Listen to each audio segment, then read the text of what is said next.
Hi అండి. ఈరోజు analysis అంటే మనం చార్ట్ని ఎలా రీడ్ చేసుకోగలగాలి, మనం ఎలా ట్రేడ్స్ తీసుకోవాలనేది మనం ఇప్పుడు చూసేద్దాం. ఫర్ ఎగ్జాంపుల్కి నేను నిఫ్టీ 50 ఈరోజు చార్ట్ అనేది ఓపెన్ చేస్తున్నాను. మనం ఈరోజు చార్ట్ ఓపెన్ చేసుకొని 5 మినిట్స్ టైం ఫ్రేమ్లో చూసుకున్నట్టయితే ఎగ్జాక్ట్గా మార్కెట్ ఓపెన్ అయ్యే ముందు మనకి గ్యాప్ అప్ అవుతుందా లేదా అనేది అర్థమవుతుంది కదా. ఎస్టర్డేస్ హై అండ్ లోస్ అనేది మనం మార్క్ చేసుకొని పెట్టుకోవాలి. మీకు చాలాసార్లు నేను చెప్పాను. సో మనం చూసుకున్నట్టయితే ఫస్ట్ క్యాండిల్ ఎలా ఉంది, క్యాండిల్ ఫార్మేషన్ ఎలా ఉంది అని అంటే అట్లా అప్పర్ కాదు డౌన్వర్డ్ కాదు, ఎలా వెళ్ళాలనేది ఆ క్యాండిల్ సిచ్యువేషన్ ప్రకారం అర్థం కావడం లేదు. తర్వాత సెకండ్ క్యాండిల్ మనం చూసుకున్నట్టయితే మార్కెట్ అనేది బుల్లిష్గా ఉంది అనేది కొద్దిగా అర్థమవుతుంది.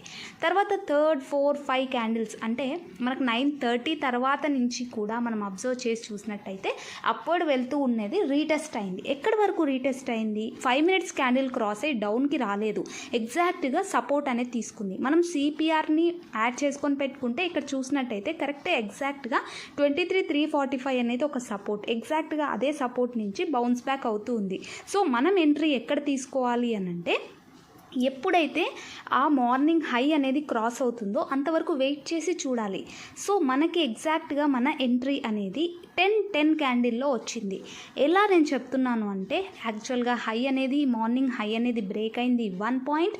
సెకండ్ పాయింట్ ఏంటి అని అంటే మూవింగ్ యావరేజ్ సపోర్ట్ అనేది తీసుకుంది. 20 EMA సపోర్ట్ కూడా మనకి ఉంది. అంటే కన్ఫర్మేషన్ మార్కెట్ బుల్లిష్ సైడ్ వెళ్తుంది అనేది మనకి పర్ఫెక్ట్నెస్ని 2 అంశాల ద్వారా తెలిసింది. సో ఇవి మనము అర్థం చేసుకోవాలి. తర్వాత ఇక్కడి నుంచి మనం ఎప్పుడు కూడా నేను చాలాసార్లు మీకు చెప్పాను, సిపిఆర్ సపోర్ట్ లైన్ S1 నుంచి బౌన్స్ బ్యాక్ అవుతూ వస్తుంది పైకి అంటే మనం సిపిఆర్ వరకు తీసుకుంటాము.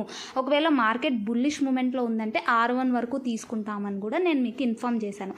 అలానే మనం ఈ ట్రేడ్స్ చూసుకున్నట్టయితే మీకు ఎగ్జాక్ట్గా 10 క్యాండిల్లో ఎంట్రీ ఎప్పుడైతే ఇచ్చిందో అక్కడి నుంచి కూడా అప్ టు 11:10 11:15 వరకు కూడా మన సిపిఆర్ అనేది ప్రీమియం హెవీగా పెరిగి ఉంటుంది. మీకు ఖచ్చితంగా ఒక 500 టు అబోవ్ అంటే 1000 రూపీస్ లోపు ప్రాఫిట్ అనేది వచ్చి ఉంటుంది. సో అలా ఒక ట్రేడ్ చాలు, తర్వాత అంతా సైడ్ వేస్ ఉండింది, ప్రీమియం డికే అయ్యి ఉంటుంది.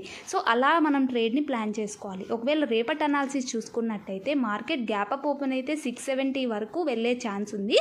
ఎందుకంటే ఆల్ టైమ్ హై పాయింట్ కాబట్టి అది ఇక్కడ 570 అనేది ఒక రెసిస్టెన్స్ ఏరియా. ఇది క్రాస్ అయింది అంటే మాత్రం బాగా పైకి వెళ్తుంది. Thank you so